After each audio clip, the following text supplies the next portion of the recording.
കൃഷ്ണായ വാസുദേവായ ദേവകീ നന്ദനായ ച നന്ദഗോപകുമാരായ ഗോവിന്ദായ നമോ നമഃ.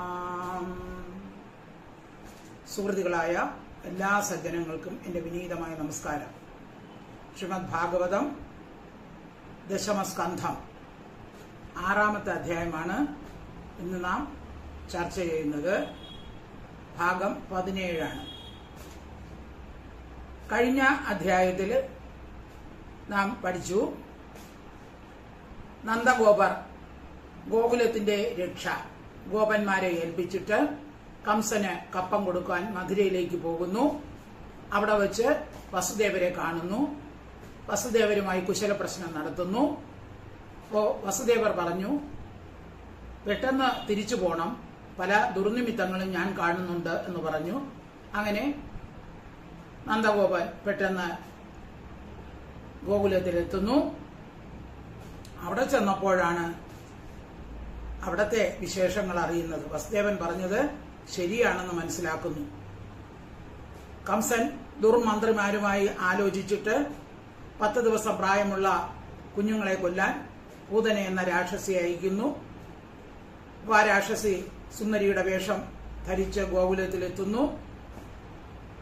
സ്തനത്തിൽ വിഷം പുരട്ടി ഭഗവാനെ മടിയിലെടുത്തു വെച്ച് പാല് കൊടുക്കുന്നു. ഭഗവാൻ എന്ത് ചെയ്യുന്നു? അവളെ പ്രാണനോടുകൂടി അവളുടെ സ്തനം വലിച്ചു കുടിക്കുന്നു. അങ്ങനെ അവൾ ചത്ത് മലക്കുന്നു. നന്ദഗോപർ ചെല്ലുമ്പോൾ കണ്ട കാഴ്ച ഇതാണ്. അപ്പൊ നമുക്കിനി പാഠഭാഗത്തിലേക്ക് കിടക്കാം. ഓം നമോ ഭഗവതേ വാസുദേവായ. ഓം ശ്രീകൃഷ്ണ പരമാത്മനേ നമഃ. ശ്രീമദ് ഭാഗവതം ദശമസ്കന്ധഃ അഥ 6ാധ്യായഃ. ശ്ലോകം 1. നന്ദപതിവച ശൗരേ ന മൃഷേതി വിചിന്തയൻ ഹരിം ജഗാമ ശരണം ഉത്പാദാഗമ ശങ്കിതഃ. പദച്ഛേദം. നന്ദഃ പതി വചഃ ശൗരേഃ ന മൃഷേതി വിചിന്തയൻ ഹരിം ജഗാമ ശരണം ഉത്പാദ ആഗമ ശങ്കിതഃ. അന്വയാർത്ഥം നോക്കാം. നന്ദഃ നന്ദൻ പഥി വഴിയിൽ ശൗരേഹേ വസുദേവന്റെ വചഃ വാക്ക് ന മൃഷ ഇതി വ്യർത്ഥമല്ലെന്ന് വിചിന്തയൻ വിചാരിച്ചുകൊണ്ട്. അതായത് വസുദേവൻ എന്താണ് പറഞ്ഞത്? പല ദുർനിമിത്തങ്ങളും കാണുന്നതുകൊണ്ട് അതുകൊണ്ട് പെട്ടെന്ന് തന്നെ ഗോകുലത്തിലേക്ക് പോകുക എന്ന് പറഞ്ഞു. അപ്പോൾ നന്ദഗോപൻ അറിയാം വസുദേവർ മഹാത്മാവാണ്, വസുദേവൻ പറയുന്ന കാര്യങ്ങൾ വ്യർത്ഥമല്ല. ഇങ്ങനെ ചിന്തിച്ചുകൊണ്ട് ഉത്പാദ ആഗമ ശങ്കിത, എന്തെങ്കിലും ദോഷം നേരിടുമോ എന്ന് ശങ്കിച്ചുകൊണ്ട് ഹരിം വിഷ്ണുവിനെ ശരണമായി വിചാരിച്ച് ജഗാമ ഗമിച്ചു, ഗോകുലത്തിലേക്ക് പോയി. ഭഗവാനെ തന്നെ വിഷ്ണുവിനെ തന്നെ മനസ്സിൽ ചിന്തിച്ചുകൊണ്ട് നന്ദഗോപർ വസുദേവൻ പറഞ്ഞതിനെ ആലോചിച്ച് അങ്ങനെ ഗോകുലത്തിലേക്ക് പോവുകയാണ്. ശ്ലോകം ഒന്നുകൂടെ നോക്കാം. നന്ദപതിവച ശൗരേ ന മൃഷേതി വിചിന്തയൻ ഹരിം ജഗാമ ശരണം ഉത്പാദാഗമ ശങ്കിതഃ. ശ്ലോകം 2. കംസേന പ്രഹിതാ ഘോരാ പൂതന ബാലഖാദിനി ശിശും ചചാര നിഘ്നന്തി പുരഗ്രാമവ്രജാദിഷു. പദച്ഛേദം. കംസേന പ്രഹിത ഘോരാ പൂതന ബാലഖാദിനി ശിശും ചചാര നിഘ്നന്തി പുരഗ്രാമ പ്രജാദിഷു. കംസേന കംസനാൽ പ്രഹിത അയക്കപ്പെട്ടവളും ഘോര ഭയങ്കര രൂപിണി ബാലഖാദിനി കുട്ടികളെ കൊല്ലുന്നവളുമായ ആരാണ്? പൂതനയെ ശിശൂൻ കുട്ടികളെ നിഘ്നന്തി കൊല്ലുവാനായിക്കൊണ്ട് പുരഗ്രാമ വ്രജാദിഷു പട്ടണം, ഗ്രാമം, വ്രജം എന്നീ സ്ഥലങ്ങളിൽ സഞ്ചരിച്ചു. അപ്പോൾ കംസൻ യോഗമായാദേവിയുടെ വാക്ക് കേട്ടപ്പോൾ നേരത്തെയുള്ള അധ്യയനങ്ങൾ പഠിച്ചു. ദുർമന്ത്രിമാരുമായി കൂടി ആലോചിച്ച് ഇനി നമുക്ക് എന്ത് ചെയ്യാൻ സാധിക്കും എന്ന് ആലോചിച്ച് എന്തു പറഞ്ഞു? ആദ്യം വിഷ്ണുവിനെ തന്നെ ഇല്ലാതാക്കണം. അതിനുവേണ്ടി എന്ത് ചെയ്യണം? പശുക്കളെയും ബ്രാഹ്മണരെയും എല്ലാം കൊല്ലണം. പിന്നെ തന്റെ അന്തകൻ തലേദിവസം ജനിച്ചിട്ടുണ്ടെന്നാണല്ലോ യോഗമായാദേവി പറഞ്ഞത്. അതുകൊണ്ട് ശിശുക്കളെയെല്ലാം കൊല്ലാൻ തീരുമാനിച്ചു. അതിനുവേണ്ടി പൂതന എന്ന രാക്ഷസിയെ അയക്കുകയാണ് കംസൻ ചെയ്യുന്നത്. അപ്പൊ പൂതന എന്ത് ചെയ്യുന്നു? ഇങ്ങനെ എല്ലായിടത്തും സഞ്ചരിക്കുകയാണ്. പട്ടണങ്ങളിലും ഗ്രാമങ്ങളിലും വ്രജങ്ങളിലും ഒക്കെ ഇങ്ങനെ സഞ്ചരിച്ച് 10 ദിവസം പ്രായമുള്ള കുട്ടി ഇവിടെ ഉണ്ടോ എന്ന് ആലോചിച്ചുകൊണ്ട് ഇങ്ങനെ നടക്കുകയാണ്. ശ്ലോകം 2. കംസേന പ്രഹിതാ ഘോര പൂതന ബാലഖാദിനി ശിശും ചചാര നിഘ്നന്തി പുരഗ്രാമ വ്രജാദിഷു. ശ്ലോകം 3. നയത്ര ശ്രവണാദീനി രക്ഷോഘ്നാനി സ്വകർമ്മസു കുർവന്തി സാത്വതാം ഭർതൃർ യാതുധാന്യശ്ച തത്ര ഹി. പദച്ഛേദം. ന യത്ര ശ്രവണാദീനി രക്ഷോഘ്നാനി സ്വകർമ്മസു കുർവന്തി സാത്വതാം ഭർത്തുഃ യാതുധാന്യഃ ച തത്ര ഹി. എത്ര യാതൊരു ദിക്കിൽ സ്വകർമ്മങ്ങളിൽ സാത്വതാം ഭർത്തുഃ ഭഗവാന്റെ രക്ഷോഘ്നാനി രക്ഷസ്സുകളെ ഹനിക്കുന്ന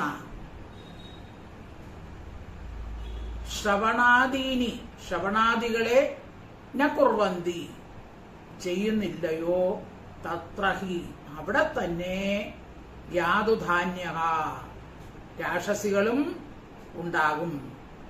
അപ്പോൾ ഈ രാക്ഷസി ഇങ്ങനെ സഞ്ചരിക്കുമ്പോൾ ഭഗവാന്റെ നാമങ്ങൾ ഉച്ചരിക്കുന്ന സ്ഥലത്ത് ഈ രാക്ഷസിക്ക് കയറാൻ സാധിക്കുകയില്ല. അപ്പൊ എവിടെ ഭഗവാന്റെ നാമോച്ചാരണം ഇല്ലാതിരിക്കുന്നുവോ അവിടെ യാതുധാന്യം എന്ന് വെച്ചാൽ രാക്ഷസന്മാർ അല്ലെങ്കിൽ രാക്ഷസിമാർക്ക് പ്രവേശനമുള്ളൂ. ഭഗവാന്റെ വ്രജങ്ങളിലെല്ലാം ഭഗവാന്റെ നാമോച്ചാരണം ഉള്ളതാണ്. അപ്പൊ അതുകൊണ്ട് അവിടെ ഒന്നും ഈ രാക്ഷസിമാർക്ക് പ്രവേശിക്കാൻ സാധിക്കുകയില്ല. അപ്പോ അവിടെ എന്തുകൊണ്ടാണ്? ഭഗവാന്റെ നാമങ്ങൾ, ഈ ഭൂത പ്രേത പിശാചുക്കളെ നശിപ്പിക്കുന്ന ഭഗവാന്റെ നാമങ്ങൾ അവിടെ മുഴങ്ങിക്കേൾക്കുന്നു. എവിടെ അങ്ങനെ നാമങ്ങളില്ലയോ അവിടെ മാത്രമേ ഈ പിശാചുകൾക്കും അല്ലെങ്കിൽ ഇതുപോലെ പൂതനെ പോലുള്ള രാക്ഷസിമാർക്കും പ്രവേശനമുള്ളൂ. ശ്ലോകം 3. നയത്ര ശ്രവണാദീനി യക്ഷോഘ്നാനി സ്വകർമ്മസു കുർവന്തി സാത്വതാം ഭർതൃർ യാതുധാന്യശ്ച തത്ര ഹി. ശ്ലോകം 4. സാ ഖേചര്യേ ഏകദോ ഉപേത്യ പൂതനാനന്ദഗോകുലം യോഷിത്വാ മായയാത്മാനം പ്രാവിശത് കാമചാരിണി. സാ ഖേചരി ഏകദാ ഉപേത്യ പൂതന നന്ദഗോകുലം യോഷിത്വാ മായയാ ആത്മാനം പ്രാവിശത് കാമചാരിണി. ഖേചരി എന്ന് പറഞ്ഞാൽ ആകാശത്തിൽ സഞ്ചരിക്കുന്ന, ഖം ആകാശം, ഖേചരി ആകാശത്തിൽ സഞ്ചരിക്കുന്ന. സാ പൂതന, ആ പൂതന ഏകദാ. അപ്പോൾ ഈ പൂതനയ്ക്ക് ആകാശത്തിൽ കൂടി മായാപ്രയോഗം കൊണ്ട് ആകാശത്തിൽ കൂടി സഞ്ചരിക്കാൻ കഴിയും. അപ്പൊ അവൾ എന്ത് ചെയ്തു? സാ പൂതന, ആ പൂതന ഏകതാ ഒരു ദിവസം മായ കൊണ്ട് ആത്മാനം തന്റെ ദേഹത്തെ യോഷിത്വ ശ്രേഷ്ഠമായ ഒരു സുന്ദരിയുടെ രൂപം ധരിച്ച്, രൂപം മാറി. ഏത് രൂപം ധരിക്കാനുള്ള മായാശക്തിയും പൂതനയ്ക്കുണ്ട്. അപ്പോൾ തന്റെ ആ രാക്ഷസീയ രൂപം മറച്ച് ഒരു സുന്ദരിയുടെ രൂപം ധരിച്ച് കാമചാരിണി, അവർക്ക് കാമചാരിണി എന്ന് വെച്ചാൽ ഇഷ്ടമുള്ള രൂപം ധരിക്കാൻ കഴിവുള്ളവരെയാണ് കാമചാരിണി എന്ന് പറയുന്നത്. ഇഷ്ടമുള്ള ഇടത്ത് സഞ്ചരിക്കാനും കഴിയും. നന്ദഗോകുലത്തെ ഉപേത്യ പ്രാപിച്ച് ഗൃഹം പ്രാപിച്ചത്, അവിടെ ഗോകുലത്തിൽ പ്രവേശിച്ചു. അപ്പോൾ ഭഗവാന്റെ മായാശക്തി കൊണ്ട് പൂതനയ്ക്ക് മറ്റു ശിശുക്കളെ ഒന്നും കൊല്ലാൻ സാധിച്ചില്ല. ഭഗവാൻ ആ പൂതനെ എന്ത് ചെയ്തു? ഇങ്ങോട്ട് ഗോകുലത്തിലേക്ക് തന്നെ ആകർഷിച്ചു. അപ്പോൾ ഒരിടത്തും തങ്ങി നിൽക്കാതെ ആ ഗോകുലത്തിൽ ഭഗവാൻ ഉള്ളിടത്ത് തന്നെ പൂതന പ്രവേശിച്ചു. ശ്ലോകം 4. സാഖേചര്യേകതോപേത്യ പൂതനാനന്ദ ഗോകുലം യോഷിത്വാ മായയാത്മാനം പ്രാവിശത് കാമചാരിണി. ഇനി അവൾ എങ്ങനെയാണ് സുന്ദരിയായിട്ട് ഒരുങ്ങി വന്നത്? അവളുടെ ആ രൂപം അതാണ് 5ഉം 6ഉം ശ്ലോകങ്ങളിൽ വർണ്ണിക്കുന്നത്. 5ഉം 6ഉം ശ്ലോകങ്ങൾ ഒന്നിച്ച് നമുക്ക് ചർച്ച ചെയ്യാം. താം കേശബന്ധ വ്യതിശക്ത മല്ലികാം ബൃഹത് നിദംബസ്തന കൃച്ഛ്രമധ്യമാം സുവാസസം കമ്പിത കർണഭൂഷണ തിശോലസത് കുന്തളമണ്ഡിതാനനാം വൽഗുസ്മിത അപാംഗ വിസർഗവീക്ഷിതൈർ മനോഹരന്തീം വനിതാം രജൗഹസാം അമംസതാം ഭോജകരേണ രൂപിണീം ഗോപ്യശ്രിയം ദ്രഷ്ടും വിവാഗതാം പതിം. പദച്ഛേദം നോക്കാം. 5ന്റെ താം കേശബന്ധ വ്യതിശക്ത മല്ലികാം ബൃഹത് നിദംബ സ്തന കൃച്ഛ്ര മധ്യമാ സുവാസസം കമ്പിത കർണഭൂഷണ തിശോലസത് കുണ്ടല മണ്ഡിത ആനനം വൽഗുസ്മിത അപാംഗ വിസർഗ വീക്ഷിതൈഹി മനഃ ഹരന്തീം വനിതാം വ്രജൗകസാം അമംസതാം അംഭോജകരേണ രൂപിണീ ഗോപ്യഃ ശ്രിയം ദ്രഷ്ടും വിവാഗതാം പതിം. അപ്പോ ഇവളുടെ ആ രൂപ സൗന്ദര്യം വർണ്ണിക്കുകയാണ്. സുന്ദരിയായിട്ടാണ് വരുന്നത്. കേശബന്ധ വ്യതിശക്ത മല്ലിക, തലമുടിയിലോ പൂമാല, മല്ലിക പൂമാല കെട്ടിവച്ചിട്ടുണ്ട്. ബൃഹത് നിദംബസ്തന കൃച്ഛ്രമധ്യമാ, തടിച്ച കടിപ്രദേശം.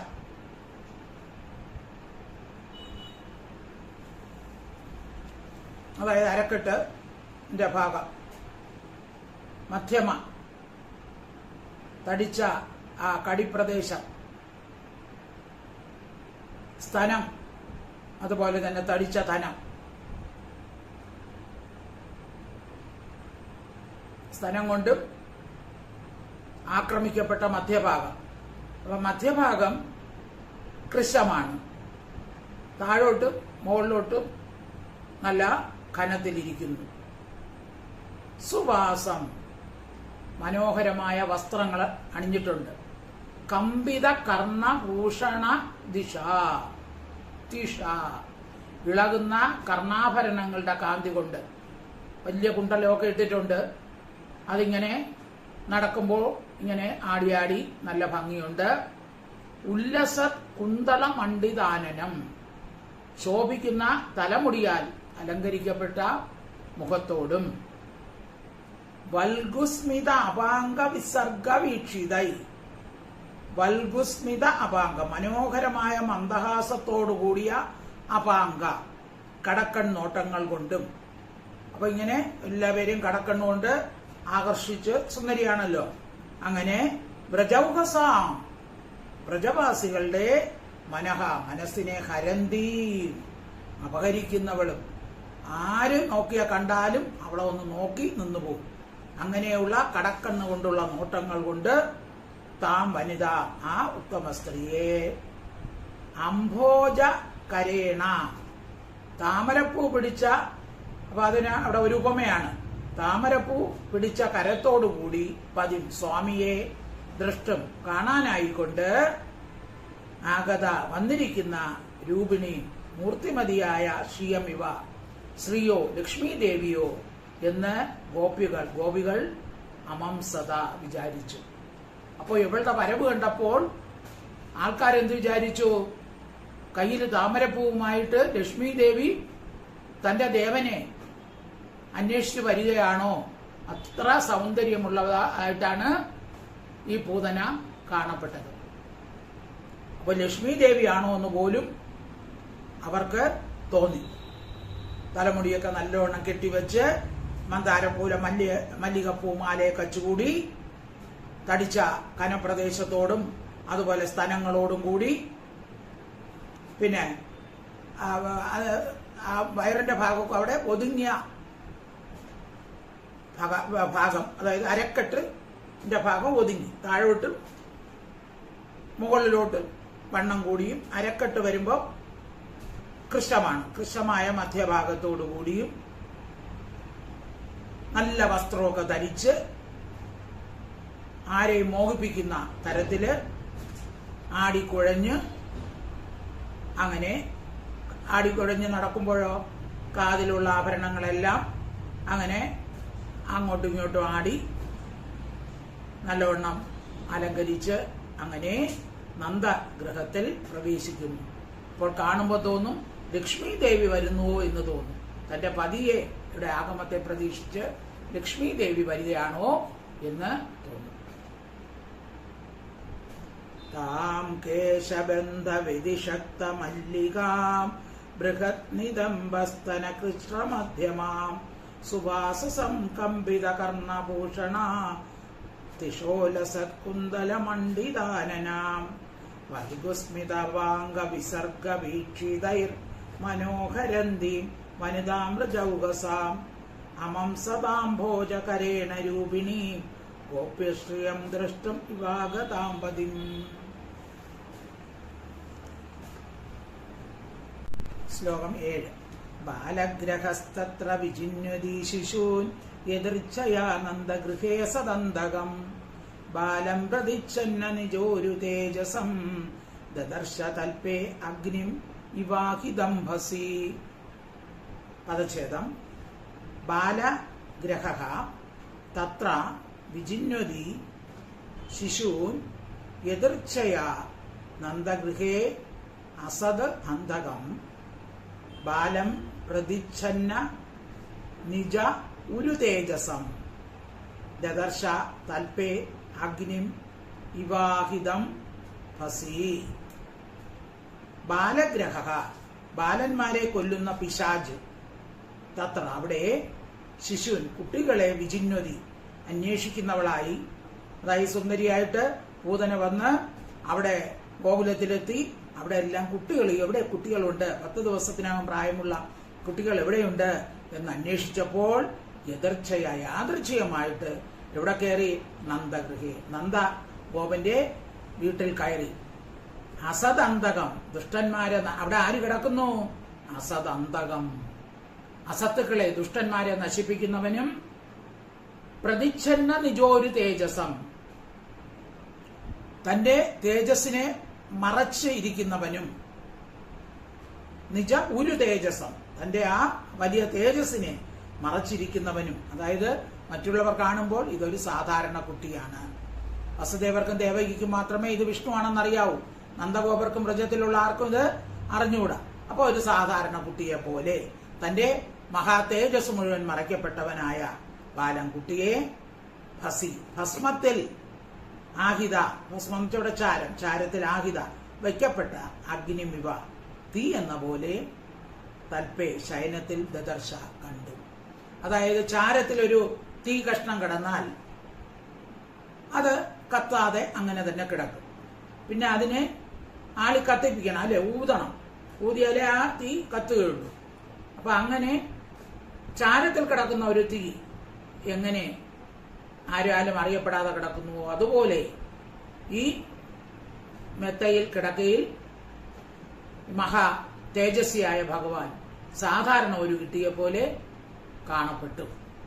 അപ്പൊ പൂതന നോക്കുമ്പോൾ ഇതാ ഒരു കുട്ടി ഇതാ കിടക്കുന്നു. ഇവിടെ നന്ദഗോപന്റെ ഗൃഹത്തിൽ ഇതാ ഒരു കുട്ടി കിടക്കുകയാണ്. സാധാരണ കുട്ടിയാണെന്നാണ് വിചാരിച്ചത്. ഇത് തീക്കട്ടയാണ്, ജ്വലിക്കുന്ന തീക്കട്ടയാണ്. സച്ചിദാനന്ദ ആണ് ഈ കുട്ടി എന്ന് പൂതനയ്ക്ക് അറിയാതെ പൂതന എന്ത് ചെയ്തു? അതിനെ എനിക്കിപ്പോ ഇതിന് മുല കൊടുക്കാമല്ലോ, ഇതിനെ കൊല്ലാമല്ലോ എന്നുള്ള വിചാരത്തിൽ നിൽക്കുകയാണ്. ശ്ലോകം 7. ബാലഗ്രഹസ്തത്ര വിചിന്യതി ശിശുൻ യദർച്ഛയാ നന്ദഗൃഹേ സദന്തകം ബാലാപ്രതിച്ഛന്ന നിജോരു തേജസം ദദർശ തൽപേ അഗ്നിം ഇവാഹിദംബസി. ശ്ലോകം 8. വിബുദ്ധ്യതാം ബാലകുമാരികാഗ്രഹം ചരാചരാത്മാസ നിമീലിതേക്ഷണഃ അനന്തമാരോപയതംഗമന്തകം യഥോരകം സുപ്ത അബുദ്ധി രജ്ജുധീഹി. പദച്ഛേദം. വിബുദ്ധ്യ താം ബാലകുമാരികാഗ്രഹ ചരാചരാത്മാ ആസ നിമീലിത ഈക്ഷണഃ അനന്തം ആരോപയത് അംഗം അന്തകം യഥ ഉരകം സുപ്തം അബുദ്ധതി രജ്ജുധീഹി. ചരാചരാത്മ, എല്ലാറ്റിലും ആത്മാവായിരിക്കുന്ന വിശ്വാത്മാവായ അവൻ താം അവളെ ബാലകുമാരികാഗ്രഹം, കുട്ടികളെ കൊല്ലുന്ന പിശാചാണെന്ന് വിബുദ്ധ്യ നന്നായി ധരിച്ചു. ഭഗവാന് മനസ്സിലായി ഇതാ വന്നിരിക്കുന്നത് സുന്ദരിയല്ല, കുട്ടികളെ കൊല്ലുന്ന പിശാചാണ്. അപ്പൊ ഭഗവാൻ എന്ത് ചെയ്തു? നിമീലിതേക്ഷണഃ ആസ, നിമീലിത, കണ്ണങ്ങടച്ചു. ഭഗവാൻ കണ്ണടച്ചു. ഭഗവാൻ എങ്ങനെയുള്ളവനാണ്? അനന്തം, അപരിച്ഛിന്നനും, അന്തകം, ദുർജനങ്ങളെ കൊല്ലുന്നവനും ദുർജനങ്ങളുടെ കാലനുമായ അവനെ അബുദ്ധി, മൂഢയായ അവൾ, അതായത് വിപരീത ജ്ഞാനത്തോട് കൂടും വണ്ണം അവക്ക് ശരിക്കുള്ള ബുദ്ധി പോയില്ല ഇതാരാണെന്ന്. അവൾ എങ്ങനെ എടുത്തു?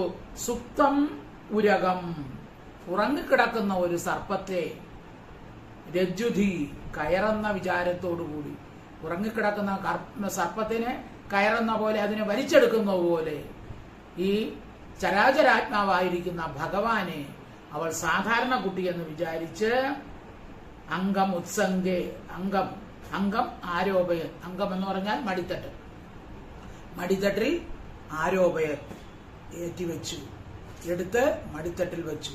ഇതൊരു സാധാരണ കുട്ടിയാണ്.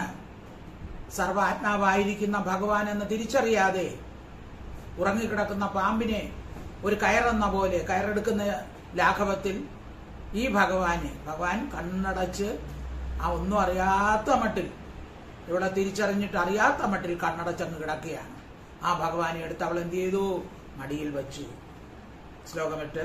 വിബുദ്ധ്യതാം ബാലകുമാരികാഗ്രഹം ചരാചരാത്മാസ നിമീലിതേക്ഷണഃ അനന്തമാരോപയതംഗമന്തകം യഥോരകം സുപ്തമബുദ്ധി രജ്ജുധീഹി. ശ്ലോകം 9. താം തീഷ്ണ ചിത്താ മതിവാമചേഷ്ടിതാം, ചിത്താം അതിവാമചേഷ്ടിതാം വീക്ഷ്യാന്തരാ കോശ പരിച്ഛദാസിവത് വരസ്ത്രിയം തത്പ്രഭയാ ചതർഷിതേ നിരീക്ഷമാണേ ജനനി വ്യതിഷ്ഠതാം. പദച്ഛേദം. താം തീഷ്ണ ചിത്താം അതിവാമചേഷ്ടിതാം വീക്ഷ്യ അന്തരാ കോശ പരിച്ഛദാസിവത് പരിച്ഛദാസിവത് പരിച്ഛദ അസിവത് പരിച്ഛദ അസിവത് കോശ പരിച്ഛദ അസിവത് വരസ്ത്രിയം തത്പ്രഭയാ ച തർഷിതേ നിരീക്ഷമാണേ ജനനീ വ്യതിഷ്ഠതാം. തീഷ്ണചിത്താം കഠിന മനസ്സുള്ളവളും അതിവാമചേഷ്ടിത ഏറ്റവും മനോഹരമായ പ്രവൃത്തിയോടു കൂടിയവളും കോശ പരിച്ഛദ് അസിവത് ഉറയിൽ കിടക്കുന്ന വാളെന്ന പോലെ ഇരിക്കുന്നവളുമായ താം വരസ്ത്രീ ആ ഉത്തമ സ്ത്രീയെ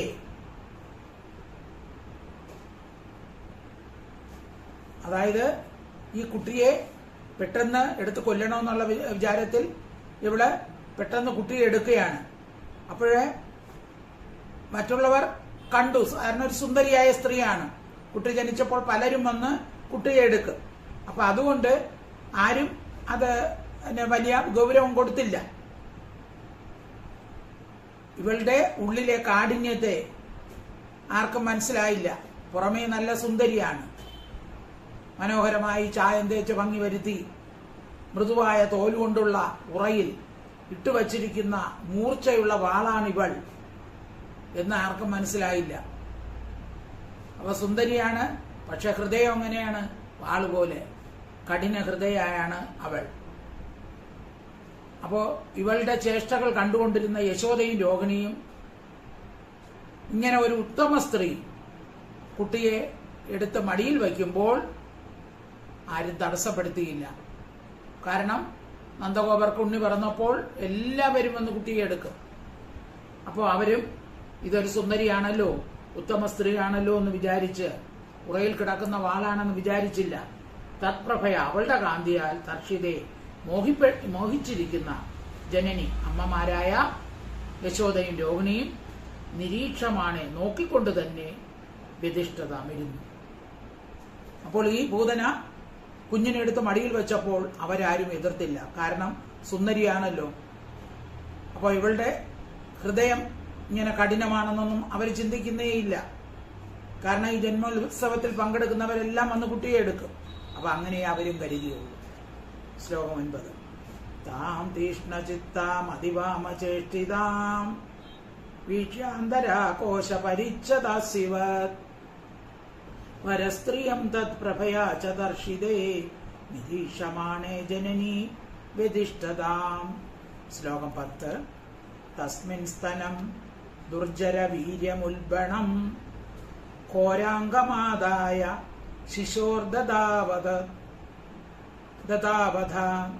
ഗാഢം കരാഭ്യാം ഭഗവാൻ പ്രപീട്യത് പ്രാണൈ സമം രോഷസമന്വിതോപിവത്. പദച്ഛേദം. തസ്മിൻ സ്തനം ദുർജര വീര്യ ഉൽബണം ദുർജരവീര്യം ഉൽബണം ഘോര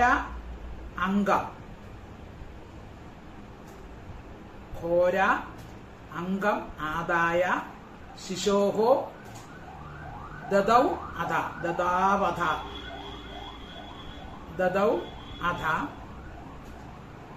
ഗാഢം കരാഭ്യാം ഭഗവാൻ പ്രപീട്യ തത് പ്രാണൈഃ സമം രോഷ സമന്വിതഃ അപിബത്. ഘോര ശിശും ഘോരയായ അവൾ ശിശും കുട്ടിയെ അംഗം മടിയിൽ ആദായ എടുത്തിട്ട് ദുർജരവീര്യം നശിക്കാത്ത വീര്യത്തോടുകൂടിയ വിഷമുള്ളതും ഉൽബണം അതികഠിനവുമായ സ്തനത്തെ ആദായ എടുത്തിട്ട് തസ്മിൻ ശിശോഹോ മുഖേ ആ കുട്ടിയുടെ മുഖത്തിൽ പിന്നെ ദദൗ കൊടുത്തു. അപ്പൊ പൂതന കുട്ടിയെ കൊല്ലാൻ വേണ്ടി സ്തനത്തിൽ മുലയിൽ വിഷം പുരട്ടിക്കൊണ്ട് അതിവീര്യമുള്ള വിഷം പുരട്ടിക്കൊണ്ടാണ് വന്നത്. അങ്ങനെ മുലപ്പാൽ കൊടുത്ത് കുട്ടികളെ കൊല്ലാം എന്നുള്ള രീതിയിലാണ് വന്നിരിക്കുന്നത്. ഭഗവാൻ, ഷഡ്ഗുണ പരിപൂർണനായ ഭഗവാൻ, ദോഷസമന്വിത, ദേഷ്യത്തോടുകൂടി കരാഭ്യ, രണ്ട് കൈകൾ കൊണ്ട് ഗാഠം പ്രപീഡ്യ, മുറുകെ കെട്ടിപ്പിടിച്ച് മുറുകെ പിടിച്ചു. തത് പ്രാണൈസമം, അവളുടെ പ്രാണങ്ങളോടുകൂടി അപിബത്, കുടിച്ചു. അപ്പോൾ ഇവള് സാധാരണ ശിശുവാണെന്ന് വിചാരിച്ച് കുട്ടിയെടുത്ത് മടിയിൽ വെച്ച് ആ വിഷം പുരട്ടിയ മുലയെടുത്ത് ആ കുട്ടിയുടെ വായിൽ വെച്ചു കൊടുത്തു. അപ്പൊ ഭഗവാന് മനസ്സിലായല്ലോ ഇവൾ കുട്ടികളെ കൊല്ലുന്ന രാക്ഷസിയാണെന്ന്. അപ്പൊ ഭഗവാൻ എന്ത് ചെയ്തു? പാല് മാത്രമല്ല കുടിച്ചത്, എന്താണ്, അവളുടെ പ്രാണനും കൂടി ഭഗവാൻ വലിച്ച് എടുക്കുകയാണ്. പ്രാണനെ കൂടി ഭഗവാൻ വലിച്ചെടുക്കുന്നു. ശ്ലോകം 10. തസ്മിൻ സ്തനം ദുർജര വീര്യമുൽബണം ഘോരാംഗമാദായ ശിശോർദാവത ഗാഢം കരാപ്യാം ഭഗവാൻ പ്രപീഡ്യത് പ്രാണൈ സമം ദോഷ സമന്വിതോ വിഭാഗ്. ശ്ലോകം 11. സാ മുഞ്ച മുഞ്ചാലമിതി പ്രഭാഷിണി നിഷ്പീഡ്യമാനാഖില ജീവമർമ്മണി വിവൃത്യ നേത്രേ ചരണൗ ഭുജൗ മുഹു പ്രസിന്നഗാത്ര ക്ഷിപതീരുരോധഃ.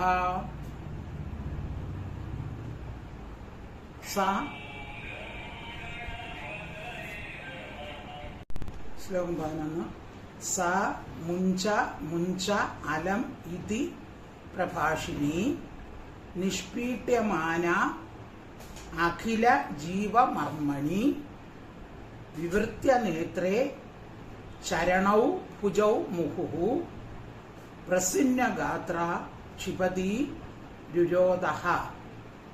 സ മുഞ്ച മുഞ്ചാലമിതി പ്രഭാഷിണി നിഷ്പീഡ്യമാനാഖില ജീവമർമ്മണി വിവൃത്യ നേത്രേ ചരണൗ ഭുജൗ മുഹു പ്രസിന്നഗാത്ര ക്ഷിപതീരുരോധഃ. മുഞ്ച മുഞ്ച, വിടൂ വിടൂ. അപ്പൊ ഭഗവാൻ പ്രാണനെയും കൂടി വലിച്ചു കുടിച്ചപ്പോൾ അവൾ വേദനിച്ച് അലറി വിളിക്കുകയാണ്. മുഞ്ച മുഞ്ച, വിടൂ വിടൂ, അലം മതി ഇത് എന്ന് പ്രഭാഷിണി ഉറക്ക പറഞ്ഞ് അഖില ജീവമർമ്മണി,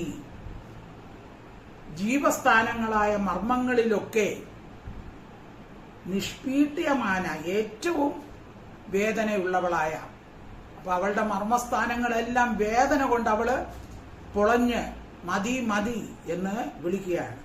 സാ, അവൾ, നേത്രേ, കണ്ണുകളെ നിവൃത്തിയ, ചുഴറ്റിയിട്ട് കണ്ണുകളൊക്കെ ഉരുണ്ട് അങ്ങോട്ടും ഇങ്ങോട്ടും കണ്ണുകളൊക്കെ തുറിച്ച് വന്നു. ചരണവും, കാലുകളെയും, ഭുജവും, കൈകളെയും, മുഹു, പിന്നെയും പിന്നെയും, ക്ഷുബന്തി, എറിഞ്ഞുകൊണ്ടും, കൈകളും കാലുകളും എല്ലാം അങ്ങോട്ടും ഇങ്ങോട്ടും, അതായത് വേദന കൊണ്ട് പുളയുമ്പോൾ നമ്മൾ എന്ത് ചെയ്യും? കൈയും കാലും ഒക്കെ ഇട്ട് അടിക്കൂലേ? ഇങ്ങനെയൊക്കെ അടിച്ച് പ്രസന്ന ഗാത്ര, ദേഹം മുഴുവൻ ഏറ്റവും വിയർത്തും രുരോധ, കരഞ്ഞു. എന്ന് പറയുന്നു സന്തോഷം. അപ്പൊ അങ്ങനെ ഉള്ള ആ പൂതന അതാ മരിക്കുകയാണ്. അവളുടെ മരണം അടുത്തു. അവള് വേദന കൊണ്ട് പുളഞ്ഞ് കൈകാലിട്ടടിച്ച് ഉറക്കെ വിളിച്ച് ആ പൂതന മരിക്കുകയാണ്.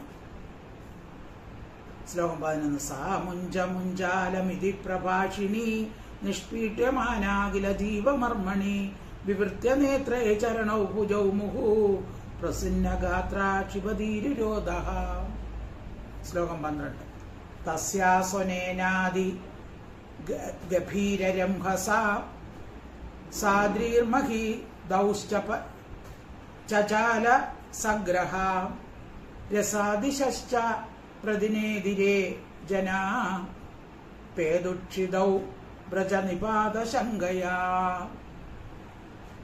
തസ്യാഹ സ്വനേന അതി ഗഭീരരംഹസ സ അദ്രിഹി മഹി ദൗഹു ച ചചാല സഗ്രഹ രസ ദിശഃ ച പ്രതിനേദിരേ ജനാഃ പേതുഃ ക്ഷിതൗ വ്രജ നിപാത ശങ്കയാ. തസ്യാഹ അവളുടെ അതിഗഭീര രംഭസ മഹാവേഗത്തോടുകൂടിയ സ്വനേന ശബ്ദം കൊണ്ട്, അവളുടെ ഭയങ്കരമായ നിലവിളി ആ ശബ്ദം കൊണ്ട് എന്തൊക്കെയാണ് ഭൂമി മുഴുവനും അതിന്റെ പ്രതിധ്വനി ഉണ്ടായെന്നാണ്. സാദ്രി പർവ്വതസഹിതയായ മഹി ഭൂമിയും സഗ്രഹ ഗ്രഹങ്ങളോടുകൂടിയ ദൗഹു ച ആകാശവും ചചാല ഇളകി. ഇപ്പൊ ആകാശം, ഭൂമി, സമുദ്രം, സ്വർഗ എല്ലാം ഇളകി ഇവളുടെ ഈ നിലവിളി കേട്ട്. രസ കീഴുലോകങ്ങളും ദിശക ദിക്കുകളും പ്രതിനെതിരെ പ്രതി ശബ്ദിച്ചു. അത്ര അലറി വിളിയായിരുന്നു ആ രാക്ഷസിയുടെ വിളി. അപ്പൊ ഭൂമിയും ആ പർവ്വതങ്ങളും അതുപോലെ സമുദ്രം എല്ലാം, കീഴുലോകങ്ങൾ എല്ലാം, ദിശകളും എല്ലാം അവളുടെ ശബ്ദം കൊണ്ട് പ്രതിധ്വനിച്ചു. രജനിപാത ശങ്കയാ, ഇടി വീഴുന്നു എന്നുള്ള ഭയത്തോടെ. അപ്പൊ ആൾക്കാരെന്ത് വിചാരിച്ചു? ഇതാ ഇടിവെട്ടി, ഇതാ എന്തോ എല്ലാം വന്ന് വീഴുകയാണ്. ജനാകാക്ഷിതവും ഭൂമിയിൽ പേതുഹു പതിച്ചു. ജനങ്ങൾ എന്ത് ചെയ്തു? ഭയപ്പെട്ട് വിറച്ച് ഭൂമിയിൽ വീണുപോയെന്നാണ്. അപ്പോൾ ഇവളുടെ ഈ ശബ്ദം എല്ലായിടത്തും ഭയങ്കര ശബ്ദം, എന്തൊക്കെ വന്ന് വീഴുകയാണ് എന്ന് തോന്നി. ഉച്ചമായ ശബ്ദം, ഒരിക്കലും കേട്ടിട്ടില്ലാത്ത ശബ്ദങ്ങൾ. ഇടിത്തീ വന്ന് വീഴുകയാണോ എന്ന് ഭയപ്പെട്ട് വിറച്ച് ഭൂമിയിൽ ആളുകൾ വീഴുകയാണ്. ശ്ലോകം 12. തസ്യാസ്വനേനാദി ഗഭീരരംഭസ സാദ്രീമഹി ദൗശ്ചജാലസഗ്രഹ രസാദിശ്ച പ്രതിനേതിരേ ജനാ പേതുക്ഷിതോ വജ്രനിപാത ശങ്കയാം. ശ്ലോകം 13. നിശാചരീഥം വ്യതിതസ്ഥനാവ്യസുർ വ്യാദായ കേശാം ചരണൗ ഭുജാവവേ പ്രസാര്യ കോഷ്ഠേ നിജരൂപമാസ്ഥിത വജ്രാഹതോ വൃത്ര ഇവാപതത് നിർവാം. നിശാചരി യുദ്ധം വ്യഥിത സ്തന വ്യസുഹു വ്യാദായ കേശാൻ ചരണൗ ഭുജൗ അപി പ്രസാര്യ ഗോഷ്ഠേ നിജരൂപം ആസ്ഥിത പ്രജാഹതഃ വൃത്ര ഇവ അപതത് നൃപ. നിശാചരി രാക്ഷസി യുദ്ധം ഇപ്രകാരം വ്യതിതസ്തന മുലകളിൽ വേദനയോട് കൂടിയവളായിട്ട് വ്യാദായ വായ് പിളർന്നു, വ്യസുഹു പ്രാണഹീനനായി, കേശാൻ തലമുടികളെയും ചരണവും കാലുകളെയും ഭുജവോപി കൈകളെയും പ്രസാര്യ പരത്തിയിട്ട്, കൈകാലുകളൊക്കെ വിടർത്തി വായൊക്കെ പിളർന്ന് വ്രജാഹത വജ്രത്താൽ ഹനിക്കപ്പെട്ട വൃത്രഹായിവ വൃത്രാസുരൻ എന്ന പോലെ, അതായത് ഇന്ദ്രൻ വജ്രായുധം പ്രയോഗിച്ച് വൃത്രാസുരനെ കൊന്നപ്പോൾ വൃത്രാസുരൻ എങ്ങനെ മല പോലെ വന്ന് വീണതോ അതുപോലെയാണ് നൃപ. ഹേ രാജാവേ, ശ്രീശുകൻ രാജാവിനോട് പറയുകയാണ്, ഹേ രാജാവേ, ഗോഷ്ഠേ ഗോകുലത്തിൽ നിജരൂപം സ്വന്തം രൂപത്തെ ആസ്ഥിത എടുത്തിട്ട് അപതത് വീണു. അപ്പോ പൂതന എന്ത് ചെയ്തു? തന്റെ സ്വന്തം രൂപം എടുത്തു. സുന്ദരി ആയിട്ട് വന്ന പൂതന ആ രാക്ഷസി രൂപം കൈക്കൊണ്ടു. പ്രാണവേദന കൊണ്ട് കൈകാലടിച്ച് വാവിളർന്ന് ആ സ്വതവേയുള്ള ആ രാക്ഷസി രൂപം പൂതന കൈക്കൊണ്ടു.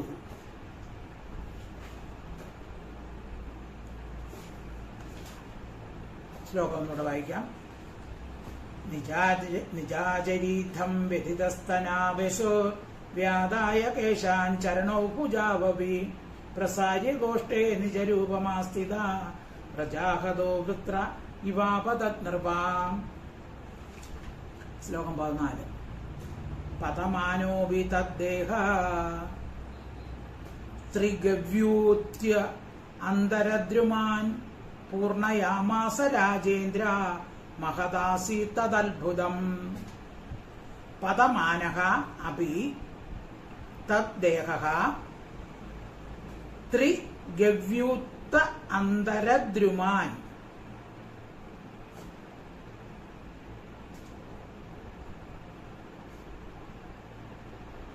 ത്രിഗവ്യൂത്യന്തരദ്രുമാൻ ചൂർണയാമാസ രാജേന്ദ്ര മഹത് ആസീത് തത് അത്ഭുതം. ഇത് ശ്രീശുകൻ പരീക്ഷത്തിനോട് പറയുന്നതാണ്. അതാണ് ഇവിടെ രാജേന്ദ്ര, രാജശ്രേഷ്ഠ, പദമാനഃ അപി, വീഴുന്ന സമയത്തിൽ കൂടി, പൂതന രാക്ഷസിയായുടെ രൂപം ധരിച്ച് വീഴുന്ന സമയത്തിൽ കൂടി, തദ്ദേഹം അവരുടെ ശരീരം ത്രിഗവ്യൂത്യന്തരദ്രുമാൻ, 3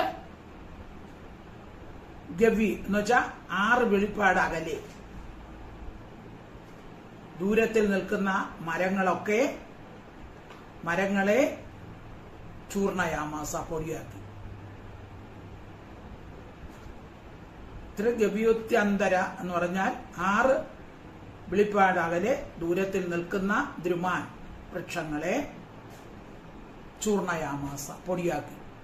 അപ്പോൾ ഇവളുടെ ശരീരം പതിച്ചപ്പോൾ, അത്ര വലിയ ശരീരം, മല പോലത്തെ ശരീരം, അതിങ്ങനെ തറയിൽ വീണപ്പോൾ അവിടെയുള്ള ജീവജാലങ്ങളെല്ലാം, പൂതന മരിച്ചു വീണപ്പോൾ 6 വെളിപ്പാട് അകലെ ദൂരത്തുള്ള മരങ്ങളൊക്കെ ഇവളുടെ ശരീരത്തിന്റെ പതനം നിമിത്തം പൊടിയായി. അപ്പൊ അത്ര വലിയ ശരീരമാണ്, 6 വെളിപ്പാട് അകലെ ഉള്ള ശരീരം. അതായത് വിളിക്കുമ്പോൾ പണ്ടത്തെ ശബ്ദം അങ്ങനെയാണ്, 6 വെളിപ്പാട് അകലെ എന്നാണ് പറയുന്നത്. അപ്പൊ നമ്മള് ഒരു ശബ്ദം പുറപ്പെടുവിക്കുമ്പോൾ എത്ര ദൂരം വരെ അത് കേൾക്കും, അതിനാണ് ഒരു വെളിപ്പാടെന്ന് പറയുന്നത്. അങ്ങനെ 6 വെളിപ്പാട് അകലെ എന്ന് പറയുമ്പോൾ എത്ര ദൂരമായിരിക്കും? അത്രയും ദൂരത്തില് ഈ പൂതനയുടെ ശരീരം വീണു. അപ്പൊ അവിടെയുള്ള വൃക്ഷങ്ങൾ മാത്രമേ നശിച്ചുള്ളൂ, വേറെ ആൾക്കാർക്ക് കുഴപ്പമില്ല. അത് ഭഗവാന്റെ ലീലയാണ്. അപ്പൊ ഗോകുലവാസികളൊക്കെ ആർക്കും ഒരു കുഴപ്പവും പറ്റിയില്ല.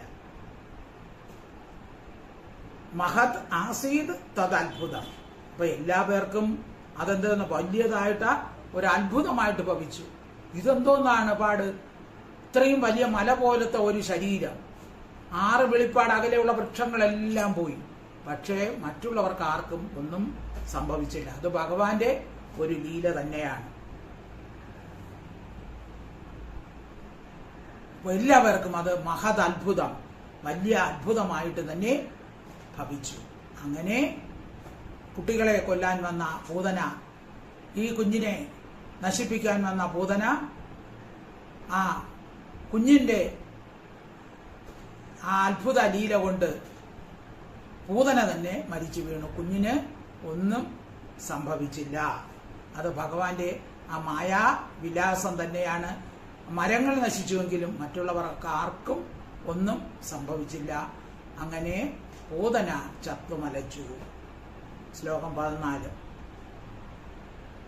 പദമാനോപി തദ്ദേഹ ത്രിഗവ്യൂത്യന്തരദ്രുമാൻ ചൂർണയാമാസ രാജേന്ദ്ര മഹദാസിത്തദ്ഭുതം. അപ്പൊ ഇന്ന് നമുക്ക് ഇവിടെ നിർത്താം. ബാക്കി ആ പൂതനയുടെ ആ രാക്ഷസി രൂപം എങ്ങനെയാണ് എന്നുള്ളതൊക്കെ അടുത്ത ക്ലാസ്സിൽ നമുക്ക് ചർച്ച ചെയ്യാം. സർവത്ര ഗോവിന്ദ നാമ സങ്കീർത്തനം. ഗോവിന്ദ ഹരി ഗോവിന്ദ. കൃഷ്ണ ഹരേ ജയ കൃഷ്ണ ഹരേ ജയ കൃഷ്ണ ഹരേ ജയ കൃഷ്ണ ഹരേ കൃഷ്ണ ഹരേ ജയ കൃഷ്ണ ഹരേ ജയ കൃഷ്ണ ഹരേ ജയ കൃഷ്ണ ഹരേ. ഹരി ഓം തത്സത്. ഹരി ഓം തത്സത്. ഹരി ഓം തത്സത്.